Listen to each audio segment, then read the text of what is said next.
¿Cómo están, estimados estudiantes?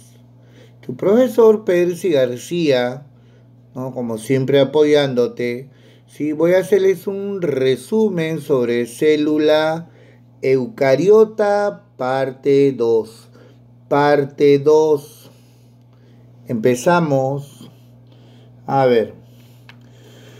Recuerda en nuestro video pasado en la cual yo te hablé de un personaje, ¿no? De nombre Robert Hooke, que hizo, acuñó, creó la palabra célula. Y luego bajo su microscopio observó a dichas células, células muertas. Los llamó celdas, celdas. Y lo observó bajo el microscopio extrayendo estas células de un tejido vegetal, ¿sí? De hecho muerto, llamada la peridermis. Recordamos además de que existe la teoría celular propuesta por los alemanes Schleiden y Schwann. ¿De acuerdo? Schleiden y Schwann, en la cual todos los seres vivos estamos formados de células. Según la nutrición hay tres tipos de células: autótrofa, heterótrofa y mixótrofa. Pero yo quiero que tú te concentres en tipos de células según la arquitectura celular. Ahí mencionas a la célula procariota y eucariota. Recuerda que una célula procariota no tiene un núcleo definido. La eucariota sí lo tiene. Ejemplo de ser vivo con célula procariota: la bacteria. Eucariota, vegetales, animales. Estaríamos hablando de la célula vegetal, estaríamos hablando de la célula animal, que es lo mismo que diga célula humana. Recuerda, ¿de acuerdo? Que una célula vegetal, ¿qué partes tiene de afuera hacia adentro? Pared celular. Envoltura externa, ¿sí? ¿Recuerdas? Membrana celular, citoplasma y núcleo. Ahora, la pared celular, ¿sí? Está hecho en base a un ejemplo de polisacárido. Sí, cuidado con las preguntas que vas a tener. De todos modos, yo te voy a apoyar cuando estemos juntos, ¿no? Yo te puedo explicar algunas cositas. ¿De acuerdo? ¿De qué está hecha la pared celular de los vegetales? De un ejemplo de polisacárido llamada la celulosa. La celulosa. No te olvides. Con respecto a la cubierta que hay por debajo de la pared, llamada la membrana celular, también llamado membrana plasmática. Recuerda que esta membrana, según el modelo del mosaico fluido, propuesta por Singer y Nicholson, esta membrana está constituida ¿de qué? De lípidos y de proteínas globulares. Ya sabes que lípidos, los fosfolípidos principalmente. La importancia de la membrana plasmática, ¿sí? Es el transporte de moléculas, que si es sin gasto de energía, dile pasivo; con gasto de energía, activo. De la manera pasiva se transportan, por ejemplo, la glucosa a través de una proteína globular que hay en la membrana, llamado el carrier, conocido también como la permeasa. En la actualidad, esta membrana plasmática, aparte de tener lípidos y proteínas, tienen azúcares. Antiguamente esos azúcares se le consideraban como una envoltura más externa llamada el glucocálix. Estos azúcares van a provocar que esta membrana plasmática intervenga en el reconocimiento celular. Reconocimiento celular. Entonces, ya hemos hablado de la pared celular, hemos hablado sobre la membrana plasmática, repasado, porque recuerdo que es un tema bacán que lo explicamos con mayor detalle la otra vez en el video anterior. ¿Sí? El tercer componente de, vamos a llamarla así, a ver, ajá, de la célula vegetal y animal es un espacio conocido como el citoplasma. ¿De acuerdo? Y el último componente, pues de hecho, es el núcleo celular. El citoplasma es un espacio que a su vez presenta componentes. ¿Cuáles? La matriz citoplasmática, ¿sí? El citoesqueleto, las inclusiones y las organelas. Y de esos 4 componentes del citoplasma, San Marcos, si postulamos a San Marcos, a cualquier otra universidad, Villarreal, Callao, ¿por qué no Agraria? ¿Por qué no universidades particulares, los que quieren postular a medicina? Por ejemplo, la Cayetano Heredia, ¿sí?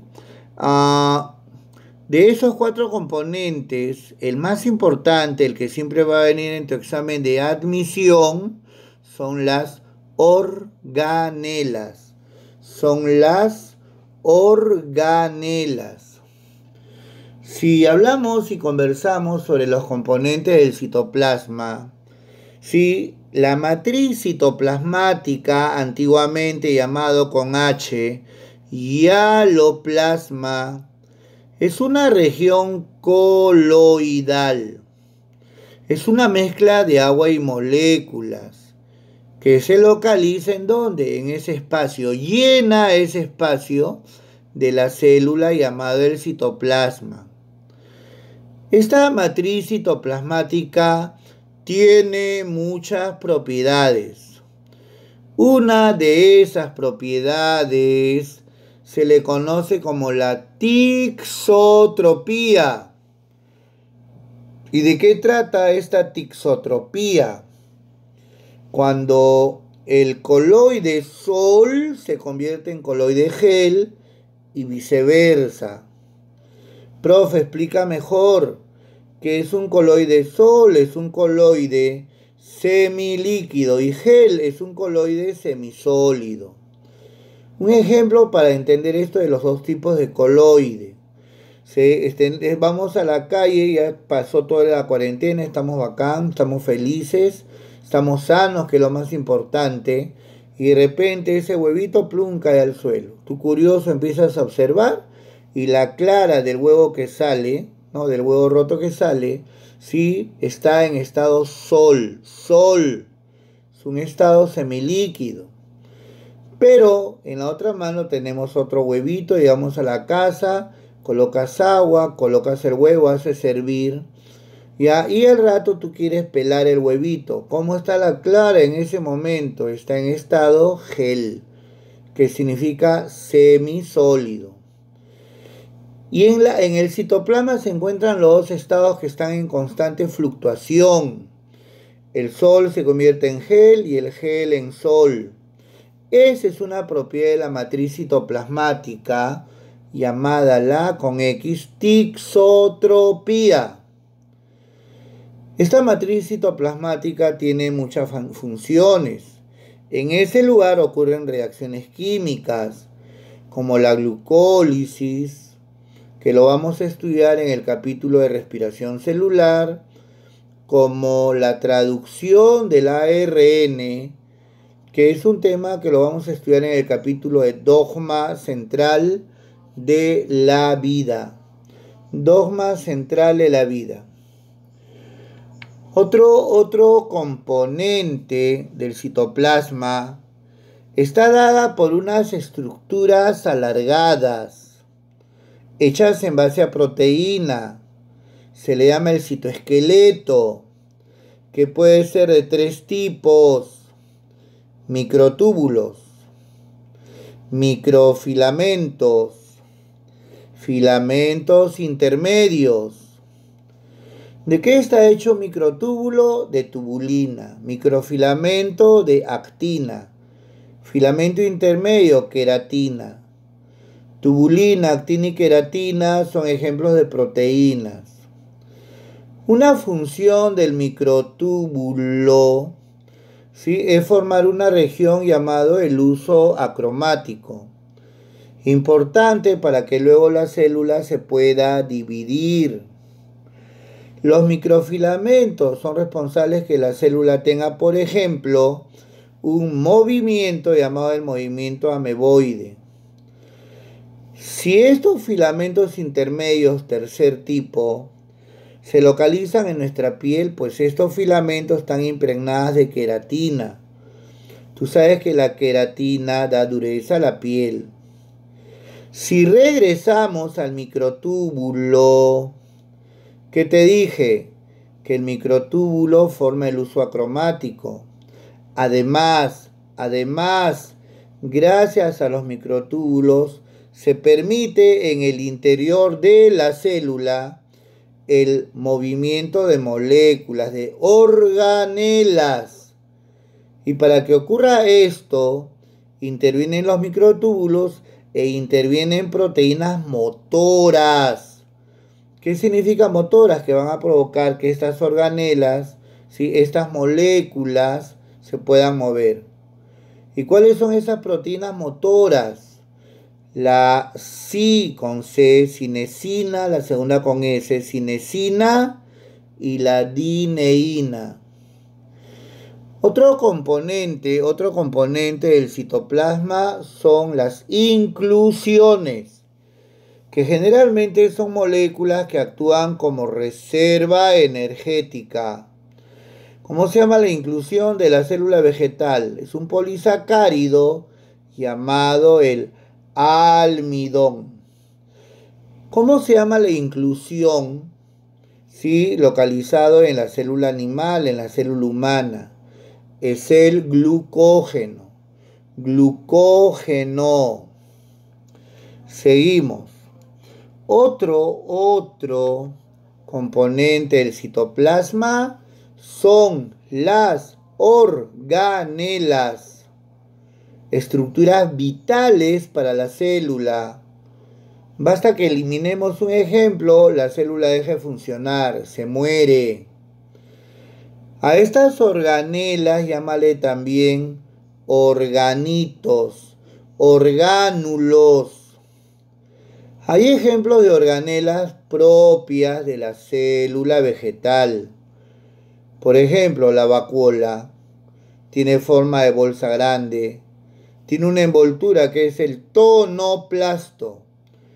Y la función más importante de la vacuola, que le almacena a la célula vegetal, agua. Otro ejemplo de organela propia de los vegetales es el glioxisoma, que en la actualidad se le considera como un tipo de peroxisoma, ¿no? Así se le habla. Y la importancia es, interviene en la gluconeogénesis. ¿Qué significa gluconeogénesis? Que esta organela, el glioxisoma, va a provocar una transformación de moléculas orgánicas. Va a permitir que los lípidos, también llamados grasas, se conviertan en azúcares. Ejemplo, en glucosa. Otro tipo de organela propio de los vegetales es el plasto. Recordando que hay tres tipos de plasto: leucoplasto, cromoplasto y cloroplasto. Tú conoces al cloroplasto, interviene en la fotosíntesis. En cambio, el leucoplasto puede almacenar almidón, eso se localiza en la papa, en la porción comestible de la papa, que es un tallo subterráneo llamado el tubérculo. El cromoplasto da el color a los vegetales, debido a que este cromoplasto cromocolor presenta pigmentos. Si el pigmento es rojo, licopeno, responsable del color del tomate y la porción comestible de la sandía. Si el pigmento es anaranjado, llámale caroteno. Le da el color a la zanahoria. Si el pigmento es amarillo, dile xantófila. Ahí podríamos mencionar a la porción comestible del zapallo. Entonces, esos tres primeros ejemplos de organelas, recuerda, propias de la célula vegetal. Las organelas que vienen ahora son propias de la célula animal, de la célula humana. Por ejemplo, mencionamos al lisosoma. Recuerda que este lisosoma contiene en su interior enzimas digestivas líticas, provocando la función del lisosoma, que es la digestión celular. Recuerda que hay tipos de lisosomas: primario, secundario y el postlisosoma, también llamado cuerpo residual, que fue pregunta de examen hace poco en la Universidad San Marcos, que preguntaron cuál es la importancia del cuerpo residual. ¿Qué respondemos? Contiene en su interior material sin digerir. Repito, dentro del lisosoma hay enzimas líticas. ¿Qué pasa si estas enzimas empiezan a fallar? O sea, no hay una cantidad apropiada. Entonces la persona va a sufrir enfermedades genéticas producidas por lisosomas. Por ejemplo, la enfermedad de Pompe, de Tay-Sachs, de Niemann-Pick, de Fabry. Sí, son varios ejemplos que hace años también lo preguntaron, al menos en la San Marcos. Otra organela propia de la célula animal, de la célula humana, es el centrosoma, también llamado microcentro. Algunos los conocen como los centriolos. Función: participa en la división celular. ¿Formando qué región? El uso acromático. Las organelas que vienen a continuación, a partir del número 6, se localizan tanto en la célula vegetal como en la célula animal, considerado como las organelas más numerosas. Nos estamos refiriendo a los ribosomas. Recuerda que en células eucariotas estos ribosomas tienen un tamaño molecular de 80S.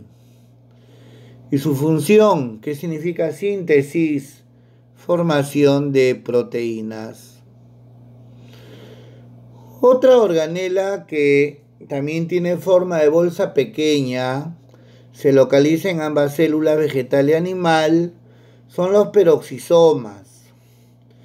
¿Qué me interesa? Cuando el peroxisoma se localiza en células animales, en células humanas. ¿En qué interviene? En la detoxificación celular. ¿Me explico mejor?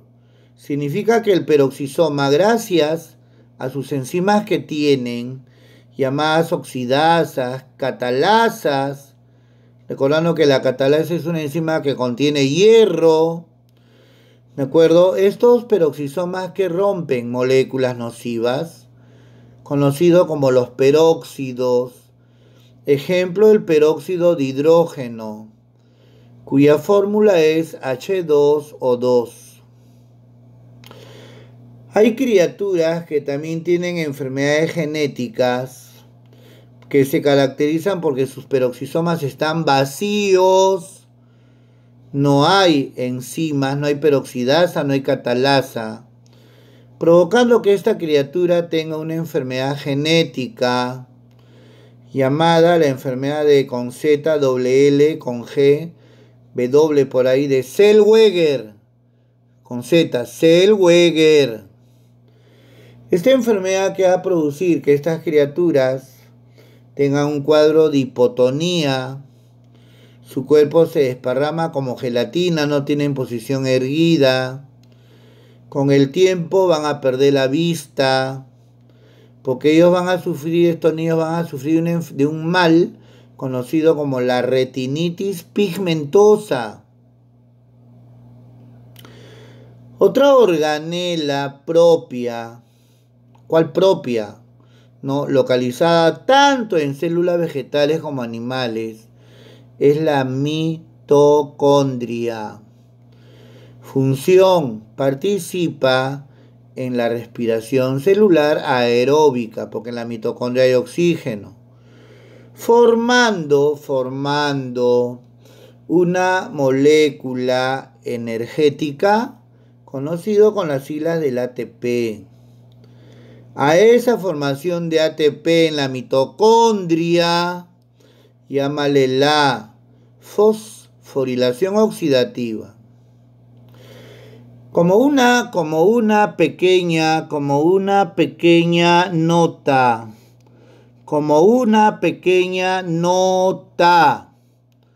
¿de acuerdo? ¿Qué podemos decir? Como una pequeña nota, podemos decir lo siguiente. ¿Cuál? Que la mitocondria y el cloroplasto son dos ejemplos de organelas bimembranosas y semiautónomas. ¿Por qué bimembranosas? Porque tienen una doble envoltura. ¿Por qué semiautónomas? Porque tienen en su interior ADN y ribosomas que van a provocar que ambas organelas tengan una división propia, independiente a la del núcleo. Ahora, el ADN que hay dentro de las mitocondrias es el regalo que mamá nos ha dado a nivel celular. Ese ADN que hay en todas nuestras mitocondrias es un regalo que proviene de mamá. Ahora viene el retículo endoplasmático, que puede ser liso y rugoso. ¿Cuál es la diferencia? Que el liso en su superficie no posee ribosomas. En cambio, el rugoso, también llamado granular, también llamado membranas alfa, posee ribosomas. El rugoso elabora proteínas. Como tiene ribosomas, elabora proteínas para la célula. En cambio, el liso tiene muchas funciones, ¿no? Interviene, por ejemplo, en la glucógeno lisis. En este caso, lisis es degradación. Rompe al glucógeno para liberar moléculas de glucosa. A eso dile glucogenólisis. Otra función del liso, parecido al peroxisoma, detoxificación celular.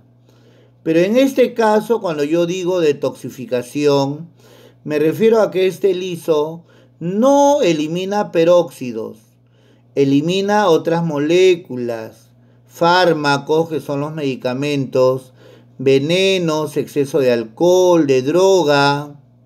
¿Está bien? Otra función del liso: si este retículo se localiza en nuestras células musculares, ¿en qué interviene? En la contracción muscular, almacenando y liberando calcio. ¿De acuerdo? Almacenando y liberando calcio. Una más. Este retículo liso elabora, almacena y transporta para la célula lípidos, sinónimo grasas. ¿Qué ejemplos? Triglicéridos, fosfolípidos, esteroides. Un ejemplo de esteroides son las hormonas sexuales. Estaríamos hablando de la testosterona, que fue pregunta de examen en este último simulacro, antes de que empiece lo que es la cuarentena. Finalmente, faltaría hablar sobre el aparato de Golgi, también llamado Golgi-soma, la cuoma con L, la cuoma trofospongio, tiene varios nombres. Este aparato de Golgi está formado por una agrupación de bolsas paralelas, aplanadas, en donde a cada bolsita dile dictiosoma. Su agrupación es el Golgi. ¿De acuerdo? Tiene muchas funciones. Participa en la secreción celular, modifica moléculas que hay en la célula. Por ejemplo, los lípidos, ¿cómo los modifica? Los convierte en glucolípidos. A eso se llama la glucosilación. Ahí tú puedes apreciar el esquema de una célula vegetal y de una célula animal, en donde ahí tú puedes mencionarlas u observar las diferencias, ¿no? Las partes de cada una, que lo hemos conversado hace un ratito. ¿Qué faltaría para acabar los componentes de una célula eucariota? Faltaría hablar sobre el núcleo celular, sobre esa región esférica que hay en la parte media de la célula, también llamado carión, ¿de acuerdo? Este núcleo está formado de una envoltura conocida como la carioteca. Esta carioteca tiene un componente llamada la lámina nuclear, que tiene como función darle la forma circular al núcleo. ¿Qué ocurre si esta lámina nuclear no se forma apropiadamente? El núcleo se deforma y a nivel de organismo, va a provocar que la persona, el niño, sufra de una enfermedad llamada progeria, conocido como los niños ancianos. ¿Por qué es importante el núcleo? Controla todo tipo de actividad que ocurre en la célula y porque además contiene a los genes. No olvides que la envoltura, acá lo podemos apreciar, a ver, ahí tienes un núcleo partido por la mitad. Sí, no olvides que este núcleo entonces consta de una envoltura doble que es la carioteca. En el interior del núcleo se aprecia una región coloidal llamado el carioplasma. Ahí tú lo mencionas o tú lo observas como la cariolinfa. Inmerso en esta cariolinfa, carioplasma o nucleoplasma, se aprecian dos regiones, dos supramoléculas. Una es la cromatina y la otra es el nucleolo. ¿De qué está hecho el nucleolo? Principalmente de ARN. ¿Qué importancia tiene el nucleolo? Elabora un tipo de ARN llamado el ARN ribosomal y permite la formación de los ribosomas, especialmente de sus componentes conocidas como las subunidades ribosómicas. ¿De qué está hecha la cromatina? De ADN más unas proteínas que son las histonas. Esta cromatina tiene una unidad llamada el nucleosoma.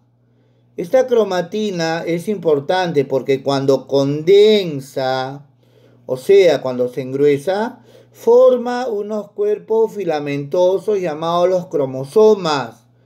Y recuerda que los cromosomas contienen a los genes, moléculas hereditarias, los genes. Ahora, sabemos que los humanos tenemos 46 cromosomas. ¿Qué pasa si tenemos más o menos de esa cifra? Entonces sufriremos de las alteraciones cromosómicas, los síndromes. No te olvides del síndrome de Down, que es la más conocida, también llamado trisomía del par 21, en donde la criatura en vez de tener 46 tiene un cromosoma de más. 47. El síndrome de Turner, se escribe Turner, afecta a las criaturas, ¿no? Especialmente a las mujeres. Ellas, en vez de tener 46, tienen 45 cromosomas. Recuerda que los cromosomas sexuales de la dama es XX. Esta niñita tiene X0. Le falta la otra X. Generalmente son pequeñas de estatura, cuello ancho, muchos lunares en su cuerpo, amenorrea. ¿Qué significa amenorrea? No menstruan. Luego viene, por ejemplo, el síndrome de Klinefelter, que afecta a los varones, síndrome de Edwards, síndrome de Patau, ¿sí? Bien. ¿Qué pasa si en tus preguntas te formulan lo siguiente? ¿Qué cosa te pueden formular? A ver, ahí va. ¿Cuál es el origen evolutivo de las células? ¿De dónde surgen las células? ¿Qué respondes? Tenemos que recurrir a una teoría que explica el origen de la vida. Se llama la teoría quimiosintética, propuesta por el ruso Oparin. ¿Qué dijo el personaje? Que la vida surge en el mar, favorecida por una atmósfera reductora, o sea que en aquella época no había O2, no había oxígeno molecular, no había ozono, pero sí habían gases raros, el metano, el amoníaco, que cayeron al mar. Hubieron muchas reacciones químicas, formándose en una de esas etapas la protocélula, también llamado eubionte, progenote, Luca. Y es de esta protocélula donde primero por evolución aparecieron las células procariotas y luego las células eucariotas. Finalmente, estimados alumnos, ¿sí? Habría que hacer una mención sobre el dogma central de la vida. Se le considera como un tema nuevo. Lo que vamos a hacer es un pequeño resumen. ¿Qué comprende el dogma central de la vida? Comprende a la replicación del ADN y a la expresión génica. En células procariotas, ejemplo de una bacteria, dicha replicación ocurre en el citoplasma, si quieres dile citosol. En células eucariotas, vegetal y animal, ocurre dentro del núcleo. Tú sabes que la interfase es una etapa en la cual la célula crece. Y esta interfase tiene 3 periodos. ¿En cuál de los 3 periodos se lleva a cabo la replicación del ADN? En el periodo S. ¿En qué consiste? Cuando un ADN se replica, profe, habla bien, se divide, formando 2 moléculas hijas de ADN. Hay muchas enzimas que intervienen en este proceso. ¿Cuál es la más importante? La ADN polimerasa. Recuerda que las enzimas terminan en el sufijo asa. Para que ocurra esta replicación, se necesita el consumo de una molécula energética conocida con las siglas del ATP. Tú sabes que ATP significa adenosín trifosfato. ¿Sí? Ahí tú puedes apreciar en la imagen, ¿sí?, que al inicio tú puedes apreciar, está enrolladito, ¿sí?, en el lado derecho el ADN. Y mira cómo el ADN se separa en 2 cadenas, Y de cada cadena que se ha separado, se van a formar nuevas cadenas de polinucleótidos. Significa que en el otro extremo, lado izquierdo, se están formando los nuevos ADN y HAS. Ahora viene lo que es la expresión génica. La expresión génica. ¿Qué comprende la expresión génica? A la transcripción del ADN y a la traducción del ARN. En bacterias, en células procariotas, esta transcripción ocurre en el citoplasma, sinónimo citosol. En células eucariotas, animal y vegetal, ocurre dentro del núcleo. ¿En qué consiste? Ahí tú puedes apreciar el ADN, color azul.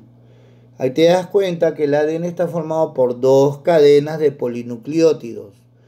Y de una de las cadenas del ADN, color rojo, se forma una nueva cadena de polinucleótidos, pero esa cadena pertenece ahora al ARN. Principalmente el ARN mensajero. El ARN mensajero. De nuevo, ¿qué es la transcripción del ADN? Cuando el ADN forma un ARN mensajero. Para que se lleve a cabo este proceso, interviene una enzima conocida como la ARN polimerasa. Y para que se lleve a cabo de nuevo este proceso, se necesita el consumo de ATP. Finalmente, para acabar lo que es la expresión génica, ¿de acuerdo? Faltaría lo que es la traducción del ARN, que tanto en células procariotas como en eucariotas ocurre en el citoplasma. Es cuando el ARN mensajero le va a ordenar a los ribosomas a que ellos elaboren proteínas. A ver, por acá. Ajá. Tú ves una cadena de color amarillo, ese es el ARN mensajero. Ves al ribosoma, que parece un muñequito ahí, ¿no? Color verde claro y verde oscuro, entonces ese es el ribosoma. Recuerda que el ribosoma tiene verde claro, llámale su unidad mayor, verde oscuro, su unidad menor. Ahora, ¿qué hacen estos ribosomas? Empiezan a capturar, se ven unas bolitas de color rojito, ¿sí? De color rojito, de color anaranjado, me parece. Sí, son los aminoácidos. Estos aminoácidos son capturados en el citoplasma por otro tipo de ARN, llamado el ARN de transferencia. Este ARN de transferencia con el aminoácido se dirige a donde, al ribosoma, y ahí lo deposita. Y así se van acumulando más aminoácidos, formándose una cadena de aminoácidos llamada la cadena polipeptídica, también llamada la proteína, Para que se lleve a cabo esta formación de proteínas, interviene una enzima importante conocida como la peptidiltransferasa, que es una enzima que a su vez permite la formación de enlaces peptídicos. Y tú sabes que los enlaces peptídicos, ¿sí?, a su vez van a provocar la unión de aminoácidos. Y a la agrupación de aminoácidos, conócele con el nombre de las proteínas, que es el objetivo de la traducción. Para que se lleve a cabo dicha traducción, intervienen dos moléculas energéticas, el ATP y el GTP, adenosintrifosfato, guanosintrifosfato. ¿Y por qué el GTP, profesor, lo has escrito de color rojo y más grande? Porque de las dos moléculas energéticas, la que se consume más es el GTP. Pregunta de examen, ¿ah? Es el GTP. Y con esto, mis estimados alumnos, estaríamos dando por finalizado lo que es célula eucariota parte 2. Recuerda, una célula eucariota tiene núcleo. Hay dos ejemplos, vegetal y animal. ¿Sí? En ambos ejemplos hay una región, hay un espacio llamado el citoplasma. En este citoplasma hay muchos componentes, no te olvides de las organelas propias, ya se vio esa partecita, recuerden chicos, los esquemas ya hemos visto todo, propias de la célula vegetal, ¿sí? Como cuáles, vacuola, ¿qué más? El glioxisoma, el plastidio, propias de la célula animal, lisosoma, centrosoma y localizada en ambas células, ribosoma, que son las más numerosas, peroxisoma, mitocondria, retículo endoplasmático, aparato de Golgi. Recuerda que hay dos tipos de retículo endoplasmático, liso y rugoso. El liso no tiene ribosomas, el rugoso sí. Recuerda que la función más importante del Golgi es la secreción celular. Y recuerda que una célula eucariota tiene núcleo. ¿Cómo se llama esa envoltura? Carioteca. Es doble y porosa, tiene aberturas. ¿Qué hay adentro? Tenemos lo que es la cromatina y lo que es el nucleolo. Cromatina se convierte en cromosomas, nucleolo forma a los ribosomas. Y con respecto al dogma, comprende a la replicación del ADN, transcripción del ADN y traducción del ARN. Replicación. El ADN forma otro ADN. ¿Gracias a qué enzima? ADN polimerasa. ¿Qué molécula energética se consume? ATP. Transcripción del ADN. Cuando el ADN forma un ARN mensajero. ¿Sí? ¿Gracias a qué enzima? ARN polimerasa. ¿Y qué molécula energética se consume? También el ATP. Y finalmente la traducción del ARN. Cuando el ARN mensajero le ordena a los ribosomas a que elaboren proteínas. Gracias a qué enzima, peptidiltransferasa.